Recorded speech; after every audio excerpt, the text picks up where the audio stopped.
2011 F450. Obviously it's a plow truck along with the salt spreader. Good tires. Runs and drives just fine. I didn't really notice anything. No hesitation, anything like that. It does have an engine light. The plow and the spreader works. Very low miles for the year, but obviously it's used for work truck related. Plow.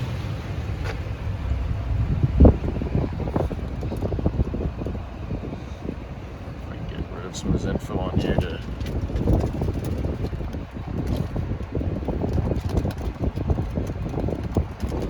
I just wanted to show the miles on the damn. There we go, finally. AC and heat works. 4x4 works. Spreader works. I was messing with that along with obviously the plow.